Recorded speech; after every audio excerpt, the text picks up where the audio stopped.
Et bienvenue, traileuses, trailers, runneuses, runners, dans ce nouvel épisode du 5 km à l'Ultra Trail, podcast qui partage des conseils pour que vous puissiez courir et atteindre vos objectifs personnels dans la course à pied.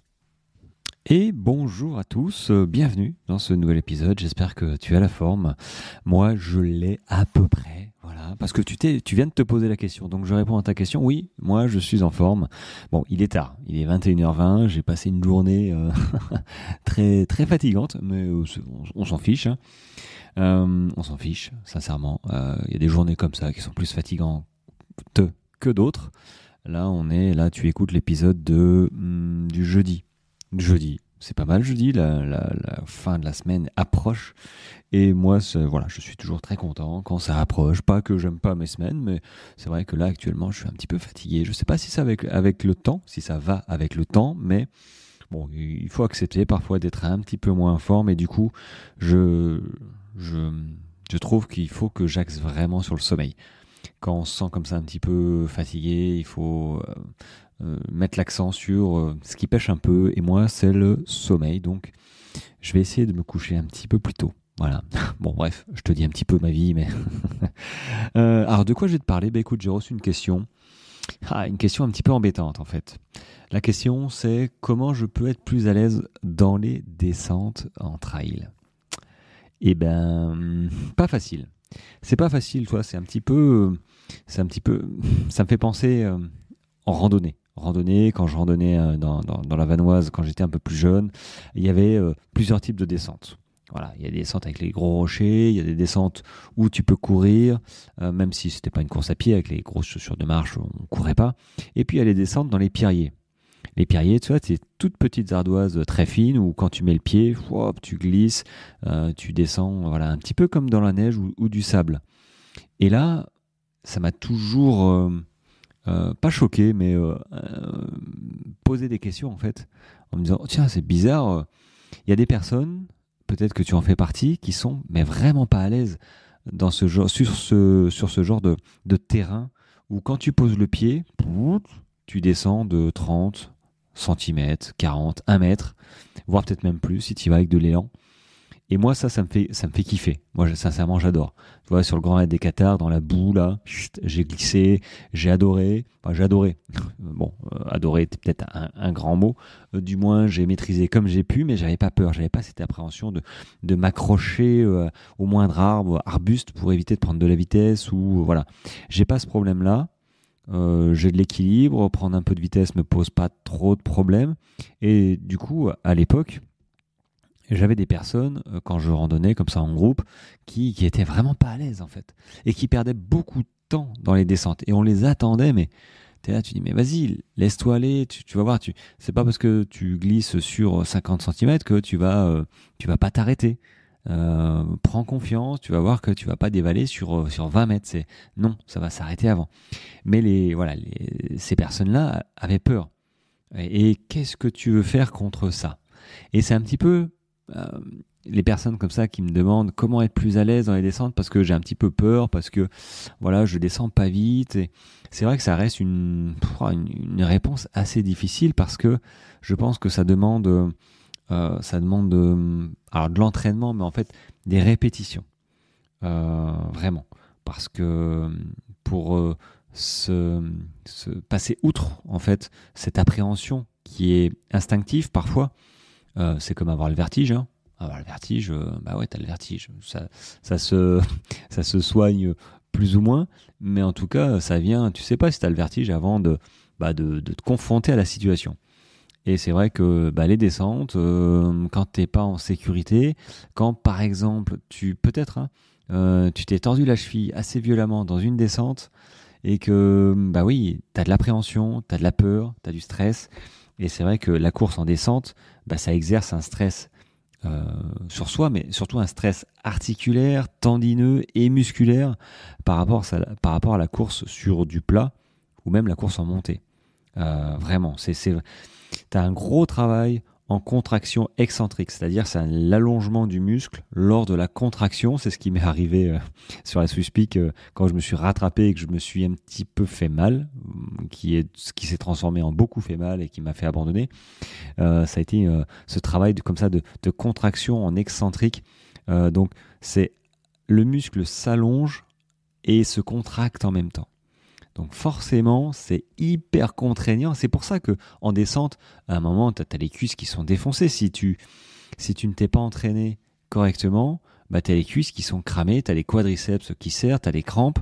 Et moi, ça m'est arrivé, mais depuis que je fais du renfort musculaire et des bonnes séances de côte, de sortie et d'endurance fondamentale, bah, j'ai beaucoup moins ça. Vraiment, hein, j'arrive à enchaîner et moi, je suis vraiment très content de ça. Mais du coup, tu vois, ce travail en contraction excentrique, bah, ça favorise tout ce qui est traumatisme hein, au niveau musculaire et ça génère aussi des micro-lésions, hein, pas liaisons, des micro-lésions au niveau des fibres musculaires, vraiment. Et c'est ça qui est à la base on va dire des courbatures qu'on a le lendemain de nos séances un petit peu intensives. Je pense notamment tu vois, au renforcement musculaire, parce qu'en ce moment je suis dedans. Et quand tu fais un petit peu trop de renforcement musculaire, tu sais, tu fais un petit peu trop de squat, voilà, tu t'y vas un petit peu too much, tu vois, tu mets du poids peut-être, ce genre de choses, bah, le lendemain, t'as les cuisses qui te disent, écoute, t'as un peu forcé hier. Donc là, tu vas te calmer parce que t'es pas apte à faire ta séance de fractionné, séance intensive. Et c'est là où je rebondis sur les séances comme ça d'endurance, de travail de renforcement musculaire, je vais y arriver. Il faut que ce soit toujours, pas toujours, mais si tu es runner, trailer, il faut que ce soit à l'avantage de ce que tu prépares, que ce soit à ton avantage. Si là tu t'es envoyé du pâté, là tu t'as envoyé des squats, des fentes avant, des fentes arrière, enfin bon, tu as fait un gros travail au niveau des cuisses et que le lendemain bah, tu n'arrives plus à marcher correctement, bah, ton entraînement bah, il va en pâtir. Parce que du coup, il faudra que tu récupères beaucoup plus longtemps et peut-être que tu avais une séance un petit peu intensive le lendemain que tu n'es pas capable de faire. Donc les séances de renforcement musculaire doivent être placées au bon endroit déjà et toujours être au profit de quelque chose. Pas juste empiler les séances pour empiler les séances. Si tu en fais 4 par semaine, c'est peut-être un peu too much. Si en même temps tu dois nager, faire du vélo, courir, tu vois, il y a un moment où, ok, est-ce que ça me ralentit pas dans ma progression finalement? Donc voilà, ça m'a fait penser à ça, les courbatures. Alors, bon, si je devais répondre réellement à cette question, sincèrement, les techniques de course à pied en descente, il y a beaucoup de pratiques. Au-delà de l'appréhension, moi je pense que... Alors descente, moi j'entends descente, pas une descente où tu peux courir, pas un faux plat descendant, tu vois. Faux plat descendant, bah voilà, il n'y a pas de... Il n'y a pas vraiment de difficulté technique, il n'y a pas vraiment de peur, tu descends plus ou moins vite suivant bah, tes capacités, c'est tout. Maintenant, je pense que sur une descente un peu technique, donc les descentes techniques, hein, c'est les descentes casse-gueule. Voilà, pour parler nature, tu vois. Descente casse-gueule, hein, t'arrives pas à courir parce que y a des cailloux partout, parce que y a des marches, donc c'est compliqué. Et là, ce qui est important, c'est la pose du pied au sol. Vraiment, en descente, si tu poses le pied avec un petit peu de vitesse, avec le talon, tous les chocs vont se répercuter, mais directement sur tes chevilles, sur tes genoux, sur le bas du dos, le haut du dos. Enfin, ça tape. Et même si tu as une chaussure à amorti, l'amorti ne fait pas tout. Voilà, clairement. Et puis les amortis sur des chaussures de trail sont pas forcément les mêmes. Elles sont un peu moins confortables, je trouve personnellement, que l'amorti sur les chaussures de route. Vraiment. Et que quand tu tapes comme ça avec le talon en descente, alors tu peux, il y a des techniques, hein, moi parfois j'attaque en talon, mais je ne mets pas de hauteur. Je suis un petit peu, pas forcément très rapide d'ailleurs, mais je pose le talon délicatement, comme si j'étais un petit peu sur du plat, où j'avais cette technique à un moment de balancier du pied pour éviter de trop monter le genou. Bah voilà, j'avais une foulée rasante. Mais parfois, j'essaye d'avoir cette foulée rasante en descente. Mais généralement, cette descente-là n'est pas technique. Une descente technique qui fait un peu peur, qui stresse, donc c'est une descente où tu peux pas courir comme tu veux parce qu'il y a des cailloux, mais tu prends quand même un petit peu de vitesse. Il faut quand même, moi je t'engage à avoir une pose de pied par le médio-pied, c'est-à-dire à peu près au milieu du pied, et pas d'attaquer par le talon. Si tu atterris par le talon, gauche, droite, il y a un moment où ça va tabasser la colonne vertébrale, les genoux, et c'est franchement sur la longueur, c'est pas génial. Tu vas te fatiguer, tu vas te blesser, ou ça va te fragiliser à ce niveau-là. Donc c'est vrai que moi je t'encouragerais à essayer, si tu as un petit peu peur, petit à petit, sur une descente un peu technique casse-gueule, de prendre l'habitude de t'entraîner sur une descente où tu poses le plat du pied et tu bascules rapidement et tu fais ça. Plat du pied, peut-être même l'avant-pied, la pointe du pied, mais pas poser le talon. Après, il faut adapter, s'il pleut, si machin, oui, c'est sûr que là, tu essayes déjà, tu vas peut-être un peu moins vite et tu essayes de pas te tordre la cheville ni de te casser la gueule parce que y a une pierre qui est toute mouillée et tu l'as pas vue, quoi. Et c'est glissant. Donc voilà, la pose du pied, c'est déjà une bonne partie pour pour lever cette appréhension de la descente. Maintenant, comme je t'ai dit, la partie poser le pied au niveau médio-pied, ça va favoriser une foulée qui normalement devrait être un peu moins ample, tu vois, un peu moins ample, ça veut dire ce que ça veut dire, des pas moins grands, et du coup ça va un petit peu comme sur du plat, ça va favoriser les petits plats, les petits pas, pardon, et une fréquence supérieure. Tu vas faire tac tac tac tac tac, à la place de faire spong spong spong, tu vois, tu vas faire tac tac tac tac, tu vas poser, tu vas regarder, tu vas checker, tu vas poser avant-pied, médio-pied, mais du coup pas talon, parce que talon, c'est comme si tu courais pieds nus. Cours pieds nus en posant le talon en premier. Tu verras que ça va tabasser ta colonne vertébrale et c'est carrément pas génial, vraiment pour les articulations. Donc du coup, le fait d'attaquer sur la partie médio-pied, ça va te créer normalement une foulée un petit peu plus courte, avec une fréquence supérieure, qui va te permettre de limiter très clairement tout ce qui est impact en fait à chaque appui, et tu pourras contrôler, je trouve, beaucoup plus facilement ta stabilité en multipliant les petits appuis. Donc ça, c'est sur les terrains, comme je te disais, un petit peu merdiques, où tu peux pas prendre forcément beaucoup de vitesse et qu'il y a des cailloux, il y a des trucs comme ça. Et là, moi je te dirais effectivement de raccourcir ta foulée et d'y aller et d'augmenter ta fréquence. Maintenant, il y a une chose qui est hyper importante, c'est aussi l'équilibre du corps. L'équilibre du corps, et ça fait penser au travail des bras.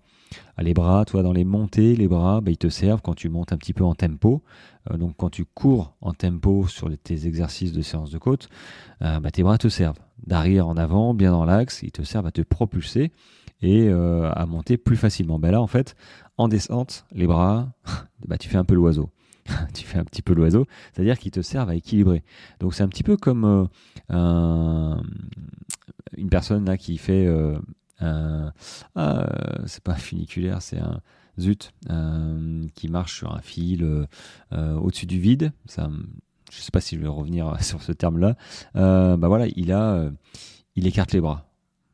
Où il a une grande barre pour le permettre de s'équilibrer. En fait, les bras ou la barre, ça te permet de trouver l'équilibre. Et quand tu descends, les bras, ils sont pas dans le dos, ils sont pas dans les poches, ils sont vraiment en train de compenser en fait l'orientation de ton corps et t'aider à rester en équilibre. Donc, les bras, sincèrement, il faut t'en servir. Si t'as pas de notion de leur utilité, c'est que tu t'en sers pas forcément très bien.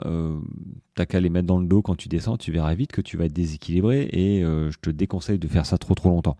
Donc vraiment, se servir des bras, si jamais. Donc les bras, c'est les laisser assez libres, et pas les enfermer, pas tenir le sac, pas tenir le sac au niveau de l'avant. Sinon là, forcément, ton buste, il n'est pas équilibré, il n'y a plus de bras.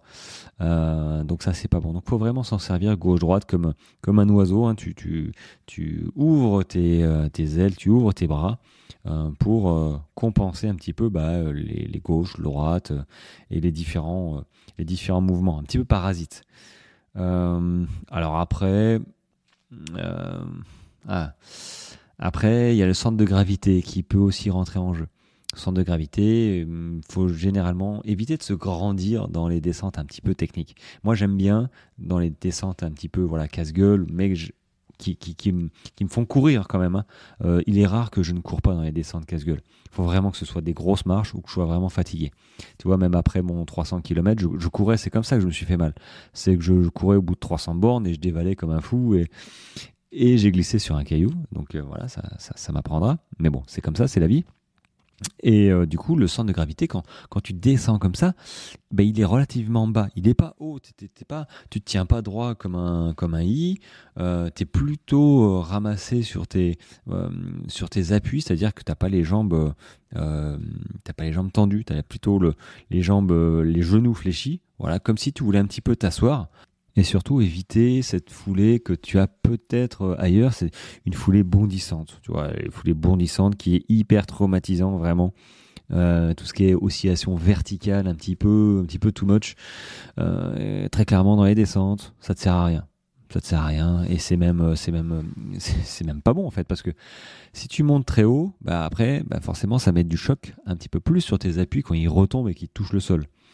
Donc forcément, il faut limiter ça. Et c'est vrai que moi, quand je descends, c'est vraiment des pas. J'augmente ma cadence de pas, je pose sur médio-pied avant-pied, donc je fais pas des grands pas, et je suis un petit peu ramassé sur moi. Ça se voit pas forcément, mais je suis pas, je cueille pas les champignons triés en chantant avec mon paquet mon paquet pour ramasser les champignons. Tu vois, je suis plutôt ramassé, concentré et assez proche du sol. Donc, j'ai pas les jambes hyper tendues. Donc, voilà, ça peut être une technique dans ce que je t'ai dit là dans ces quasiment 17 minutes. Une technique pour essayer de t'améliorer, d'être plus à l'aise. Mais forcément, ça passe par l'entraînement, la répétition. Trouve-toi une série de côtes, mais parce qu'une fois que tu montes la côte, il faut la descendre. Une série de descentes où tu n'es pas forcément à l'aise, mais petit à petit, ok, tu vas t'entraîner sur cette descente et tu vas être de plus en plus rapide. Il ne faut pas y aller de suite comme un fou parce que c'est un coup à faire mal les choses et à empirer si jamais t'es pas à l'aise ou tu as des appréhensions. Donc dans tous les cas, il faut s'entraîner. Même si tu écoutes ce podcast, que tu comprends ce que je viens de dire, si tu ne mets pas en application, ça restera que des conseils en l'air et ça sert à rien quoi. Ça sert à rien. Donc il faut s'entraîner sur nos points faibles pour que nos points faibles deviennent nos points forts. Tu vois, moi j'aimais pas les descentes. J'étais beaucoup plus à l'aise et je suis encore à l'aise en montée. Mais les descentes, il y a 3-4 ans, ça me crevait les quadriceps. J'étais au bout de 40 km, j'avais les quadriceps qui étaient finis quoi. Je crampais pas, mais ça me faisait assez mal, très mal en fait, jusqu'à la fin de mes courses. Et là, maintenant que je fais des bonnes sorties, du dénivelé et du renforcement musculaire, j'arrive à enchaîner. Je me blesse plus, je me blessais pas vraiment, mais j'arrive vraiment à enchaîner. Je suis beaucoup plus solide et les descentes, c'est devenu un point fort. Donc il faut travailler les points faibles pour qu'ils deviennent des points forts. Et du coup, à la fin, tu n'auras que des points forts.